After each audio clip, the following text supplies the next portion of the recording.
Ministro do Supremo Tribunal Federal, Alexandre de Moraes, relator da investigação sobre a tentativa de golpe de Estado, abriu prazo para a defesa dos 34 denunciados ontem pela Procuradoria-Geral da República, incluindo o ex-presidente Jair Bolsonaro. Paulo Gonet dividiu os 34 denunciados em grupos. O núcleo crucial da organização criminosa, liderada, segundo a PGR, por Jair Bolsonaro, era formado por integrantes do alto escalão do governo federal e das Forças Armadas. Deles partiram as principais decisões e ações de impacto. O segundo núcleo tinha a função de gerenciar as ações elaboradas pela organização e coordenar o emprego das forças policiais para sustentar a permanência ilegítima de Jair Bolsonaro no poder. O terceiro núcleo tinha a função de promover ações táticas para convencer a alta cúpula das Forças Armadas a aderir aos planos golpistas e neutralizar autoridades públicas adversárias. E o quarto núcleo de desinformação e ataques virtuais a instituições e autoridades que ameaçavam a execução do plano golpista. Na denúncia, o Procurador-Geral da República não citou 11 nomes que estavam no relatório da Polícia Federal, como o do presidente do PL, Valdemar da Costa Neto, e incluiu 4 pessoas que tinham ficado de fora. O Procurador-Geral da República também construiu uma linha do tempo de ação dos golpistas. De acordo com a PGR, Jair Messias Bolsonaro inaugurou seus ataques ao sistema eleitoral brasileiro ainda durante a campanha presidencial de 2018 e persistiu na narrativa infundada de fraude após ser eleito. E para deflagrar o plano criminoso, segundo a PGR, Bolsonaro contou com o auxílio direto de Augusto Heleno, chefe do Gabinete de Segurança Institucional à época, e Alexandre Ramagem, então diretor-geral da ABIN, Agência Brasileira de Inteligência. Segundo a PGR, Ramagem tinha o costume de documentar as orientações que repassava a Bolsonaro. Num desses arquivos, com o nome Bom Dia Presidente Doc X, de março de 2020, Ramagem relata a criação de um grupo técnico para desacreditar as urnas eletrônicas. A orientação de Ramagem é idêntica à anotação encontrada na agenda de Augusto Heleno, a respeito de plano para descumprir decisões judiciais sensíveis ao grupo. O plano consistia em coagir a Polícia Federal a ignorar as ordens emanadas pelo Supremo Tribunal Federal, com isso escudando Jair Bolsonaro e a organização criminosa. A PGR afirma que a estratégia se tornou ainda mais evidente nos discursos públicos de Bolsonaro no dia 7 de setembro de 2021, na Esplanada dos Ministérios e na Avenida Paulista, quando ele insuflou seus apoiadores contra membros do Tribunal Superior Eleitoral e do Supremo Tribunal Federal. Segundo a denúncia, Bolsonaro, com o receio de derrota nas urnas, apresentou de forma explícita a mensagem autoritária de permanência no poder. Só saio preso, morto ou com vitória. Quero dizer aos canalhas que eu nunca serei preso. A PGR também citou uma live feita por Bolsonaro ainda em 2021, com ataque às urnas eletrônicas. Os pronunciamentos do denunciado, que até então aparentavam ser pontuais e insuficientes para afetar significativamente a opinião pública, ganharam contornos massivos e contundentes a partir do dia 29 de julho de 2021, quando o então presidente da República realizou transmissão ao vivo, live, nas dependências do Palácio do Planalto, para tratar especificamente do sistema eletrônico de votação. O Procurador-Geral da República, Paulo Gonet, afirma na denúncia que, paralelamente aos discursos de Jair Bolsonaro, a organização criminosa se valia do meio digital para atacar opositores e o sistema eleitoral, usando indevidamente a estrutura do Estado. Numa ação coordenada, os mesmos alvos dos discursos de Bolsonaro eram atacados com informações falsas nas redes sociais. Segundo a PGR, a escalada golpista ficou mais intensa quando o então ex-presidente Lula voltou a ter os direitos políticos. A denúncia da Procuradoria-Geral da República afirma que, diante da possibilidade de Lula concorrer nas eleições de 2022, o grupo criminoso ampliou as articulações para tentar um golpe de Estado. Segundo a PGR, essa escalada de ataques ganhou o impulso mais notável quando Lula, visto como mais forte na disputa eleitoral de 2022, tornou-se elegível em virtude da anulação de condenações criminais. E isso se intensificou ao longo do ano de 2022. Em julho, Bolsonaro convocou uma reunião com embaixadores e criticou o sistema eleitoral, de acordo com a PGR. A reunião aconteceu exclusivamente para que fossem ouvidas palavras de desconfiança e descrédito com relação ao sistema eleitoral eletrônico gerido pelo Tribunal Superior Eleitoral. O discurso, que reiterava outros tantos, reforçou a estratégia da organização criminosa de perturbar a tranquilidade social que deveria ambientar as eleições no sistema democrático. E conforme as eleições se aproximavam, as informações falsas sobre o sistema de votação continuavam sendo difundidas. Mas, segundo a denúncia, depois do resultado do primeiro turno, com uma perspectiva real de derrota nas urnas, o grupo precisou ampliar sua frente de ação, mediante o uso ainda mais ostensivo da máquina pública, a fim de interferir diretamente no processo de eleição e assegurar a sua permanência no poder. Nesse contexto, segundo a PGR, os denunciados se utilizaram especialmente da estrutura da Polícia Rodoviária Federal, sob o comando do denunciado Silvinei Vasquez, para obstruir o funcionamento do sistema eleitoral e minar os valores democráticos, dificultando a participação de eleitores que se presumiam contrários ao então presidente. E depois que Bolsonaro efetivamente perdeu as eleições, de acordo com a denúncia, o grupo estimulou a formação de acampamentos. São notórias as convocações em redes sociais de um levante contra o Estado de Direito e o governo eleito, dando lugar a ações de fechamento de rodovias em pontos diversos do país e de instalação de acampamentos de pessoas clamando por intervenção militar.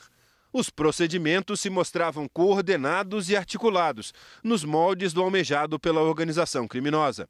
E quando novembro chegou, segundo a PGR, além de perenizar a narrativa de fraude eleitoral, o grupo deu início à fase mais violenta de seu projeto de poder. No dia 9 de novembro, segundo a denúncia, foi criado e impresso nas dependências do Palácio do Planalto o plano denominado Punhal Verde Amarelo, para a apresentação a Jair Messias Bolsonaro e seu endosso. O plano previa a prisão e até a morte do ministro do Supremo Tribunal Federal, Alexandre de Moraes, e dos então candidatos eleitos Luiz Inácio Lula da Silva e Geraldo Alckmin. Na introdução da denúncia, Paulo Gonet já havia falado sobre o plano, que seria de conhecimento de Bolsonaro.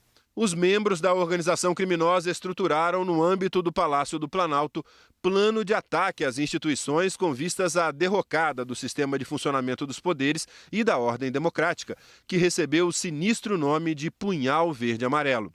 O plano foi arquitetado e levado ao conhecimento do presidente da República, que a ele anuiu, ao tempo em que era divulgado o relatório em que o Ministério da Defesa se via na contingência de reconhecer a inexistência de detecção de fraude nas eleições.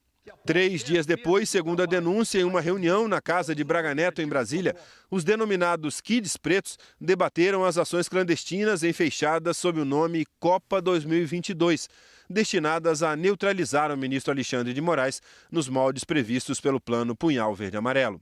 O colaborador Mauro César Barbosa Cid confirmou a realização da reunião em 12 de novembro de 2022, indicou os participantes envolvidos e resumiu a pauta discutida: promover uma ação de forte impacto social para justificar a assinatura de um decreto por Jair Bolsonaro. E no dia 19 de novembro, uma semana depois da reunião na casa de Braga Neto, segundo a PGR, Felipe Martins, assessor de Bolsonaro, apresenta a ele os termos de um decreto golpista, que seria usado para dar legitimidade a um golpe de Estado. Em dezembro, com a posse de Lula se aproximando, de acordo com a PGR, o grupo apressou as ações golpistas.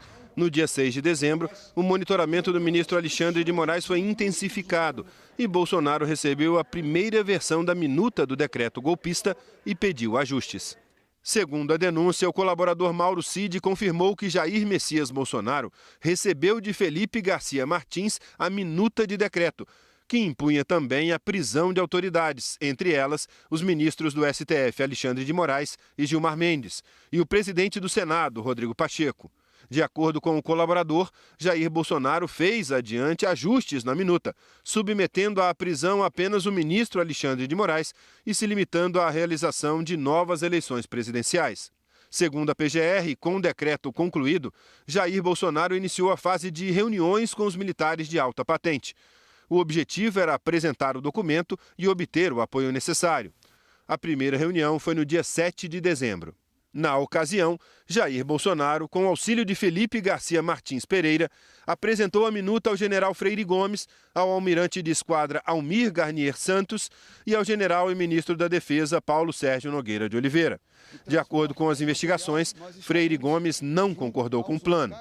No dia 9 de dezembro, às 9h32 da manhã, Mauro Cid enviou mensagem de áudio ao general Freire Gomes, informando de que Jair Bolsonaro havia enxugado o texto do decreto e convocado uma reunião com o general Estevam Cols Teófilo Gaspar de Oliveira, então comandante do Comando de Operações Terrestres. O COTER é o órgão do Exército encarregado de orientar e coordenar o emprego das forças terrestres. E no dia 14 de dezembro, o então ministro da Defesa, Paulo Sérgio Nogueira, faz uma nova reunião com os comandantes militares e apresenta uma nova versão do decreto, já com os ajustes feitos por Bolsonaro. De acordo com a denúncia, a reunião tinha o intuito de pressionar novamente os militares a aderirem à insurreição, garantindo assim o suporte armado para as medidas de exceção que deveriam ser adotadas.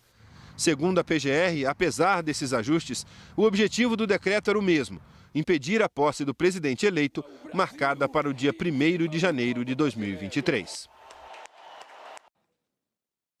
A denúncia afirma que o grupo controlava os acampamentos em frente aos quartéis que pediam um golpe militar. No dia 2 de janeiro de 2023, um dia após a posse do presidente eleito, Lula, Jair Bolsonaro recebeu uma mensagem de um militar. O plano foi complementado com as contribuições de sua equipe. Aguardamos na esperança de que será implementado. Bom dia. A minha tropa continua com sangue nos olhos. Bom dia. Feliz Ano Novo. Conversa hoje com Amir.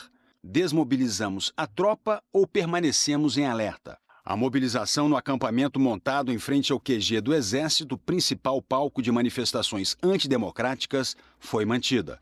Segundo a PGR, o controle exercido pela organização criminosa sobre as manifestações populares era tão evidente que, em 4 de janeiro de 2023, Mauro Cid já manifestava ciência sobre o ato de violência que ocorreria poucos dias depois. O grupo aguardava o evento popular como a tentativa derradeira de consumação do golpe. Tanto que, uma vez iniciadas as ações de vandalismo, Mauro Cid comentou com a sua mulher: se o Exército Brasileiro sair dos quartéis, é para aderir. O procurador-geral Paulo Gonet também aponta que a invasão e a depredação das sedes dos três poderes em 8 de janeiro contou com a fundamental omissão da alta cúpula da Secretaria de Segurança Pública do Distrito Federal. Os relatórios de inteligência já indicavam, dias antes da invasão, a ameaça de atos violentos e da invasão de prédios públicos. A informação crítica, contudo, permaneceu restrita ao círculo mínimo dos denunciados, não alcançando as instâncias que poderiam ter tomado providências eficazes. A PGR afirma que o então secretário de Segurança Pública do DF, Anderson Torres, que foi ministro da Justiça do governo Bolsonaro, o secretário executivo da Secretaria de Segurança Pública, Fernando de Souza Oliveira, e a responsável pela inteligência da secretaria, Marília Ferreira de Alencar, já haviam aderido aos planos da organização criminosa desde muito antes, o que ficou evidente no pleito eleitoral de 2022, quando, em cargos no governo Bolsonaro, coordenaram a utilização indevida da estrutura da Polícia Rodoviária Federal para obstaculizar o trânsito de eleitores às zonas eleitorais em regiões do Nordeste, onde detectaram votação mais expressiva em Lula da Silva. O Procurador-Geral da República, Paulo Gonet, ressaltou que o plano golpista não deu certo porque a alta cúpula do Exército respeitou a Constituição e se posicionou contra a ruptura institucional. É de ser observado que o próprio Exército foi vítima da conspirata. A sua participação no golpe foi objeto de constante procura e provocação por parte dos denunciados. Os oficiais generais que resistiram às instâncias dos indisciplinados sofreram sistemática e traiçoeira campanha pública de ataques pessoais, que foram dirigidos até mesmo a familiares. A PGR denunciou o ex-presidente Bolsonaro e os outros acusados por 5 crimes. Na denúncia, o procurador Paulo Gonet afirmou que a responsabilidade pelos atos lesivos à ordem democrática recai sobre a organização criminosa, liderada por Jair Bolsonaro. Os delitos descritos não são de ocorrência instantânea, mas se desenrolam em cadeia de acontecimentos, alguns com mais marcante visibilidade do que outros, sempre articulados ao mesmo objetivo: o de a organização, tendo à frente o então presidente da República, Jair Bolsonaro, não deixar o poder, ou a ele retornar pela força, ameaçada ou exercida, contrariando o resultado apurado da vontade popular nas urnas. O inquérito revela atentado contra a existência dos três poderes e contra a essência do Estado de Direito democrático. O documento apontou o núcleo central da ação. Integrantes do alto escalão do governo e das Forças Armadas formaram o núcleo crucial da organização criminosa. Jair Bolsonaro, Alexandre Ramagem, o ex-diretor-geral da ABIN, almirante da reserva Almir Garnier Santos, que comandava a Marinha, o ex-ministro da Justiça Anderson Torres, Augusto Heleno, ex-ministro do Gabinete de Segurança Institucional, Paulo Sérgio Nogueira, ex-comandante do Exército e ex-ministro da Defesa, e Braga Neto, que foi ministro da Casa Civil e da Defesa e candidato a vice-presidente na chapa de Bolsonaro à reeleição. Jair Bolsonaro e aliados foram denunciados por organização criminosa armada, que prevê pena de 3 a 8 anos de prisão. A PGR ressaltou que a natureza estável e permanente da organização criminosa é evidente em sua ação progressiva e coordenada, que se iniciou em julho de 2021 e se estendeu até janeiro de 2023. As práticas da organização caracterizaram-se por uma série de atos dolosos ordenadas à abolição do Estado Democrático de Direito e à deposição do governo legitimamente eleito. A denúncia aponta outros 4 crimes: tentativa de abolição violenta do Estado Democrático de Direito, que prevê de 4 a 8 anos de prisão. A denúncia destacou que a decisão dos generais, especialmente dos que comandavam regiões, e do comandante do Exército de se manterem no seu papel constitucional foi determinante para que o golpe, mesmo tentado, mesmo posto em curso, não prosperasse. Mas crime houve, pondera o PGR Paulo Gonet, citando artigos do Código Penal, que tipificam atentado contra as instituições democráticas. A tentativa é o fato punível descrito na lei.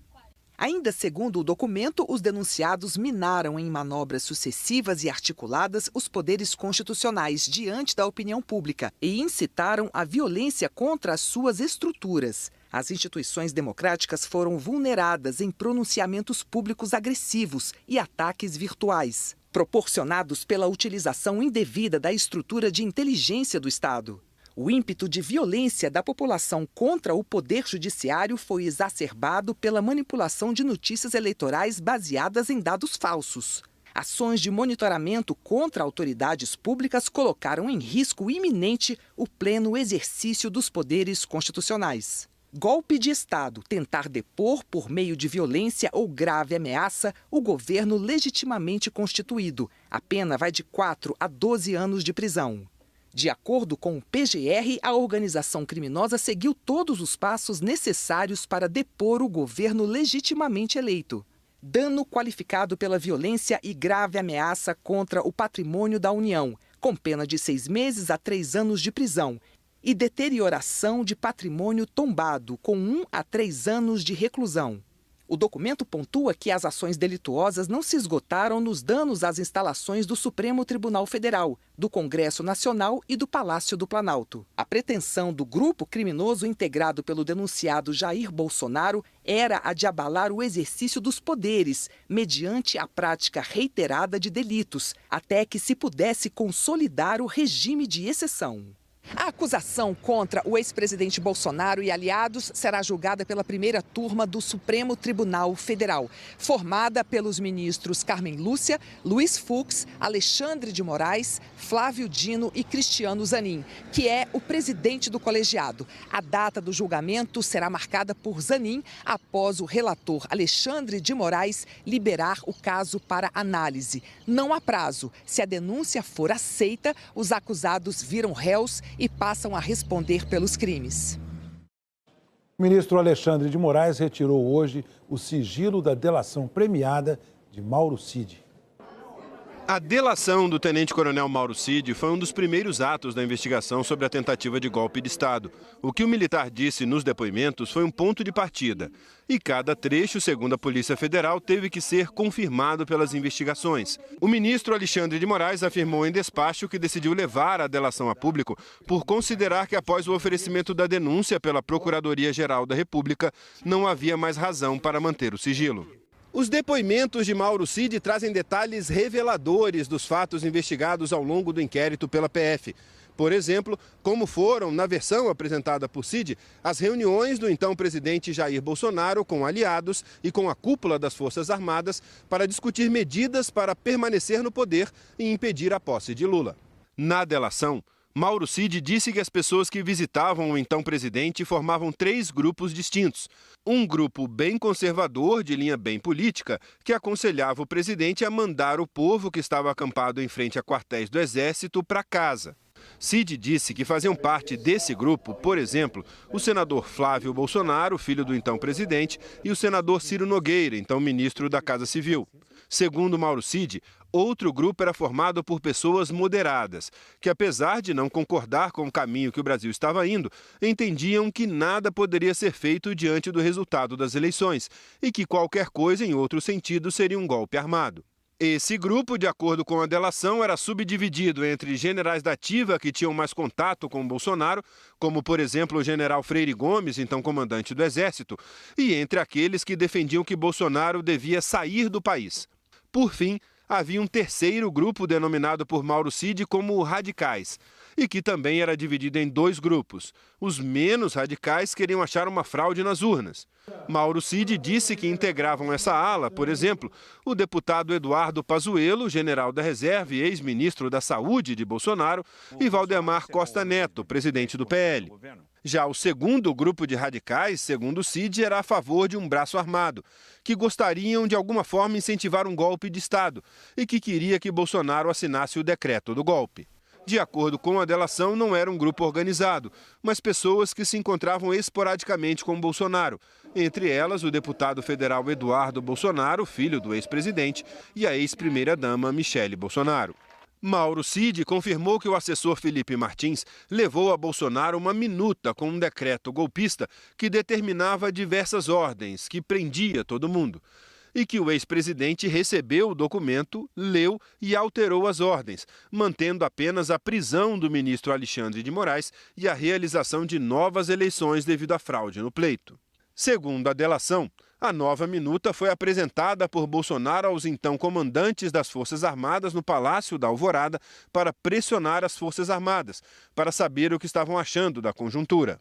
Segundo as investigações, o almirante Garnier Santos, então comandante da Marinha, aceitou participar do plano golpista e colocou tropas à disposição. Já o general Freire Gomes, comandante do Exército, e o brigadeiro Carlos Almeida Batista Júnior, comandante da Aeronáutica, se negaram a participar da trama. Cid disse que Freire Gomes ficou irritadíssimo quando o almirante colocou as tropas à disposição do golpe. Sobre Freire Gomes, Mauro Cid afirmou ainda que ele não concordava como as coisas estavam sendo conduzidas. No entanto, entendia que não caberia um golpe de Estado, pois as instituições estavam funcionando, que não foi comprovada fraude nenhuma e que não cabia às Forças Armadas realizar o controle constitucional. Segundo Mauro Cid, Freire Gomes dizia que estavam romantizando o artigo 142 da Constituição e que tudo o que acontecesse seria um regime autoritário pelos próximos 30 anos decorrente de um golpe militar. Cid disse ainda que o ex-presidente teve várias reuniões com os generais e que não queria que o pessoal saísse das ruas, porque tinha certeza que encontraria uma fraude nas urnas eletrônicas e por isso precisava de um clamor popular para reverter a narrativa. Cid também afirmou que o general Freire Gomes já havia manifestado previamente que não faria nada, que o general confirmou sua posição contrária na reunião. Cid foi indagado ainda se tomou conhecimento que na referida reunião do dia 14 de dezembro de 2022 foi ratificado o posicionamento do general Freire Gomes de que não aderiria a nenhum intento de golpe de Estado. E Mauro Cid respondeu que sim. O tenente-coronel Mauro Cid também deu detalhes sobre fatos investigados em outros inquéritos. Sobre as fraudes em cartões de vacinação, Cid disse que o ex-presidente Jair Bolsonaro deu a ordem para fazer os cartões dele e da sua filha. O objetivo era obter os cartões de vacina para qualquer necessidade e que imprimiu os certificados de vacina e entregou em mãos para o ex-presidente. Bolsonaro já foi indiciado pela Polícia Federal nessa investigação. Outra revelação feita por Cid na delação foi sobre a venda de kits de joias e relógios recebidos pelo ex-presidente como presentes dados a ele enquanto representante do Estado brasileiro. Segundo o militar, Bolsonaro solicitou que ele realizasse a venda do kit ouro branco e dos relógios Rolex e Patek Philippe e que apenas ele e o ex-presidente sabiam das tratativas das vendas desses itens. As duas vendas foram feitas nos Estados Unidos. Mauro Cid disse que efetivou a venda dos referidos relógios pelo montante de $68 mil e que o pagamento foi realizado na conta bancária de seu pai, Mauro César Lourena Cid. O militar revelou que efetuou a venda das demais joias em um centro especializado na cidade de Miami, pelo valor de $18 mil, e que o pagamento foi realizado em espécie, sem emissão de nota. E segundo o Cid, o dinheiro foi entregue a Bolsonaro quando ele retornou ao Brasil de forma fracionada. Cid também revelou que as motociatas promovidas por Jair Bolsonaro durante o mandato eram financiadas com recursos públicos. Ele disse que a partir do momento que o ex-presidente decidiu andar de moto, o GSI teve de comprar motos similares à do ex-presidente para poder acompanhá-lo e que acredita que os gastos com as motos e seu transporte eram pagas também com o cartão corporativo. Afirmou ainda que os gastos de hospedagem e alimentação dos servidores que faziam a segurança do presidente nas motociatas eram arcadas com o uso do cartão corporativo. Cid também afirmou que o monitoramento do ministro Alexandre de Moraes foi um pedido do próprio ex-presidente Jair Bolsonaro e que o general da reserva Braga Neto entregou a ele, Mauro Cid, dinheiro vivo no Palácio da Alvorada para essa ação de monitoramento. Na delação, ele afirmou: então o general Braga Neto me entregou o dinheiro. Eu tenho quase certeza que foi na Alvorada. Até me lembro que eu botei na minha mesa ali na biblioteca do Alvorada e depois o De Oliveira veio buscar o dinheiro comigo no próprio Alvorada. De Oliveira é o tenente-coronel Rafael de Oliveira, que, segundo a PGR, dias depois começou a seguir o ministro do Supremo. Em outro depoimento, Mauro Cid afirmou que o relatório das Forças Armadas sobre as urnas concluiu que não houve fraude no sistema eleitoral, mas que Bolsonaro não aceitou a conclusão e que, por isso, o Ministério da Defesa alterou o documento por determinação e insistência de Bolsonaro. Mas ainda assim, por falta de qualquer prova, o texto afirma apenas que não era possível dizer que não houve fraude. Ao decidir contar o que sabia, o tenente-coronel informou quais benefícios queria em troca da colaboração: perdão judicial ou, em caso de condenação, pena não superior a 2 anos de prisão, restituição de bens e valores apreendidos, a extensão dos benefícios da delação para o pai dele, a esposa e a filha, e que a Polícia Federal garantisse a segurança dele e de seus familiares. Todos os benefícios serão definidos ao final do processo, quando a efetividade da colaboração será avaliada.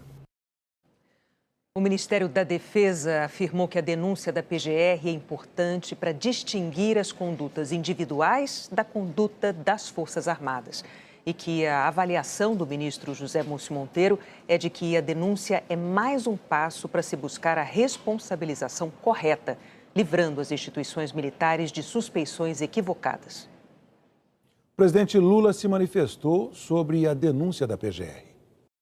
A decisão de ontem é uma decisão da Procuradoria-Geral da República. Ele indiciou as pessoas. Eu não vou comentar um processo que está na Justiça. A única coisa que eu posso dizer é que, nesse país, no tempo em que eu governo o Brasil, todas as pessoas têm direito à presunção de inocência. Se eles provarem que não tentaram dar golpe, e se eles provarem que não tentaram matar o presidente, o vice-presidente e o presidente do Superior Tribunal Eleitoral, eles ficarão livres e serão cidadãos que poderão transitar pelo Brasil inteiro. Ora, se na hora que o juiz for julgar, chegar à conclusão que eles são culpados, eles terão que pagar pelo erro que cometeram. Portanto, é apenas um indiciamento. O processo agora vai para a Suprema Corte e eles terão todo o direito de se defender. É só isso. Não posso comentar mais nada do que isso. Jair Bolsonaro negou o envolvimento em qualquer plano golpista. O ex-presidente foi notificado pessoalmente na sede do PL no início do prazo para apresentar sua defesa ao Supremo. Horas depois da apresentação da denúncia, a defesa do ex-presidente Jair Bolsonaro disse em nota que recebia com estarrecimento e indignação a denúncia da Procuradoria-Geral da República por uma suposta participação num alegado golpe de Estado. Que o presidente jamais compactuou com qualquer movimento que visasse a desconstrução do Estado Democrático de Direito ou as instituições que o pavimentam. A despeito dos quase 2 anos de investigações, período em que foi alvo de exaustivas diligências investigatórias, amplamente suportadas por medidas cautelares de cunho invasivo, contemplando inclusive a custódia preventiva de apoiadores próximos, nenhum elemento que conectasse minimamente o presidente à narrativa construída na denúncia foi encontrado. Afirmou ainda que não há qualquer mensagem do presidente da República que embase a acusação, apesar de uma verdadeira devassa que foi feita em seus telefones pessoais. Que a inepta denúncia chega ao cúmulo de lhe atribuir participação em planos contraditórios entre si e baseada numa única delação premiada, diversas vezes alteradas, por um delator que questiona sua própria voluntariedade. Não por acaso ele mudou sua versão por inúmeras vezes para construir uma narrativa fantasiosa.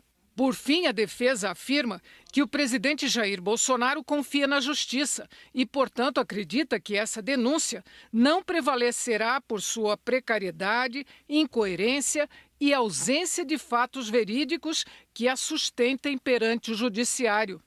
O senador Flávio Bolsonaro, do PL, filho do ex-presidente, chamou a denúncia de absurda. Eu lamento muito que o Paulo Gonet tenha ido para essa linha de ter uma atuação política no órgão que é técnico. O vice-presidente da Câmara, Altineu Cortes, do PL, questionou se houve uma tentativa de golpe. Nós vamos contrapor cada linha dessa denúncia e mostrar a verdade. Eu defendo o diálogo entre as instituições, eu defendo a justiça, eu tenho fé em Deus que a verdade vai prevalecer. E nós vamos contrapor cada linha dessa denúncia. Hoje cedo, Bolsonaro reuniu aliados no apartamento do líder do PL, deputado Coronel Zucco. Foi nesse encontro que Bolsonaro alinhou o discurso da oposição, mas ele não falou com a imprensa. Saiu pela garagem do prédio. Coube aos líderes fazer as declarações e ler o texto escrito sob a orientação de Bolsonaro. O manifesto foi no Salão Verde da Câmara. Parlamentares chamaram a denúncia de peça de ficção. Afirmaram que políticos de direita têm sido perseguidos e pediram a votação do projeto que anistia os acusados pelos atos de 8 de janeiro. O líder do PL, senador Rogério Marinho, disse que o processo que investiga Bolsonaro é inconstitucional e que a sociedade brasileira precisa de mais justiça. No momento que estamos vivendo, eu diria da distopia que o Brasil passa, onde claramente há uma hipertrofia de um poder sobre os demais. Eu diria até uma invasão de direitos fundamentais e constitucionais dos cidadãos brasileiros. Nós afirmamos que este processo é inconstitucional. Primeiro porque atenta contra a dignidade das pessoas, do cidadão, contra o ordenamento jurídico, contra o princípio do juiz natural, contra o princípio da dignidade humana, contra a liberdade de expressão e de opinião. Nós, senhores deputados de sociedade, não somos favoráveis à depredação, ao vandalismo, à invasão de prédios públicos. Nós achamos que quem fez e foi provado através da individualização das culpas deve ser responsabilizado, mas não com 17 anos, mas não com 14 anos, mas não com 15 anos. Por isso, peço que reflitam a respeito do que estamos conversando aqui e da necessidade de entendermos que a sociedade brasileira precisa sim de pacificação, precisa sim de conciliação, mas precisa sobretudo de justiça. O presidente do Senado, Davi Alcolumbre, disse hoje que o projeto sobre anistia não é o assunto dos brasileiros. Ou tem que nós estamos debatendo. Quando a gente fala desse assunto todo instante, a gente está dando de novo a oportunidade de nós ficarmos na nossa sociedade dividindo um assunto que não é o assunto dos brasileiros. O advogado de Braga Neto disse que a denúncia é fantasiosa, a delação de Mauro Cid mentirosa e que vai requerer a soltura de seu cliente. Nós vamos, evidentemente, pedir a liberdade do general Braga Neto e nós vamos mostrar com documentos, com argumentos, que a colaboração apresentada, feita pelo senhor Cid, ela é mentirosa. Uma pessoa que prestou 11 depoimentos, uma hora fala uma coisa, uma hora fala outra coisa. Uma pessoa que foi gravada dizendo que disse o que a polícia queria que ela dissesse, qual a validade dessa colaboração? Alexandre Ramagem disse que não houve movimento contra o Estado Democrático de Direito quando Bolsonaro estava no poder ou depois, que suposições e ilações não têm valor probatório e que a denúncia é uma perseguição política. A defesa de Felipe Martins afirmou que não há comprovação de uma minuta, repudiou as acusações da PGR e afirmou que não há nenhuma conduta ilegal concreta atribuível a ele. O advogado de Paulo Sérgio Nogueira de Oliveira disse que só vai se manifestar nos autos. A defesa de Vladimir Matos Soares afirmou que a denúncia não esclarece a relação entre os denunciados e o 8 de janeiro e que Vladimir está sendo submetido a uma injustiça descabida e ilegal. Os advogados de Anderson Torres, Rafael Martins de Oliveira e Ailton Gonçalves Moraes Barros disseram que ainda estão avaliando a denúncia. As defesas de Mauro Cid e Augusto Heleno ainda não se pronunciaram. O advogado de Almir Garnier declarou que ainda vai ler a denúncia e que, em seguida, vai exercer o contraditório. A defesa de Marcelo Câmara afirmou que a denúncia não é uma sentença condenatória. O advogado de Rodrigo Bezerra de Azevedo afirmou que a denúncia não tem base constitucional e que já apresentou provas da inocência do cliente. A defesa de Ronald Ferreira de Araújo Júnior disse que vai comprovar a inocência do cliente e que ele não participou dos supostos crimes denunciados. Paulo Renato de Oliveira disse que agentes públicos se utilizam de suas posições para perseguir opositores políticos. Nós não conseguimos contato ou não tivemos respostas dos demais citados. A seguir, Donald Trump chama o presidente da Ucrânia de ditador. O Papa tem leve melhora no hospital.